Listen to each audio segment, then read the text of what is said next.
पौराणिक कथा के अनुसार एक बार सर्वज्ञ वेद व्यास जी ने पांडवों को चारों पुरुषार्थ, धर्म, अर्थ, काम और मोक्ष देने वाले एकादशी व्रत का संकल्प कराया।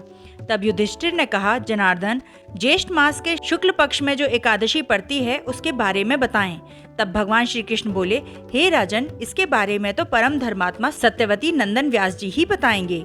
तब वेद व्यास जी ने कहा कि दोनों पक्षों यानी कृष्ण पक्ष और शुक्ल पक्ष की एकादशी में अन्न खाना वर्जित है। द्वादशी के दिन स्नान आदि के बाद पहले ब्राह्मणों को भोजन कराना चाहिए और अंत में स्वयं भोजन करना चाहिए।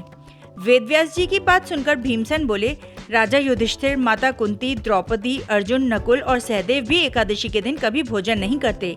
मुझसे भी भोजन न करने को कहते हैं, लेकिन मुझसे भूख सहन नहीं होती।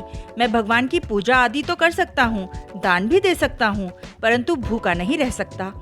भीमसेन की बात सुनकर व्यास जी बोले, यदि तुम नरक को बुरा समझते हो और तुम्हें स्वर्गलोक की प्राप्ति अभिष्ट लगती है, तो दोनों पक्षों की एकादशी के दिन भोजन नहीं करना चाहिए।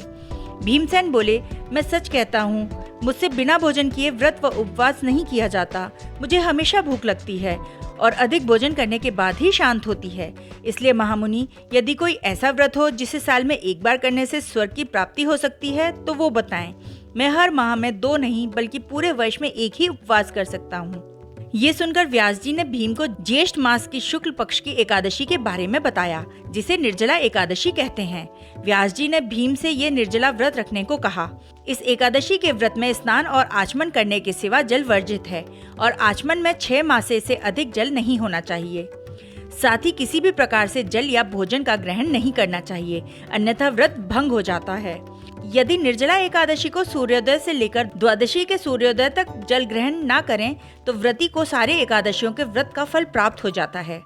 व्यास जी की यह बात सुनकर और निर्जला एकादशी के बारे में जानने के बाद भीमसेन ने पूरी निष्ठा और श्रद्धा से निर्जला एकादशी का व्रत रखा और इसीलिए निर्जला एकादशी को पांडव एकादशी या भीमसेन एकादशी के नाम से भी जाना जाता है। कहते हैं, जो मनुष्य निर्जला एकादशी व्रत करते हैं उनकी मृत्यु के समय यमदूत नहीं आते, बल्कि भगवान के पार्षद उसे पुष्पक विमान में बिठाकर स्वर्ग ले जाते हैं।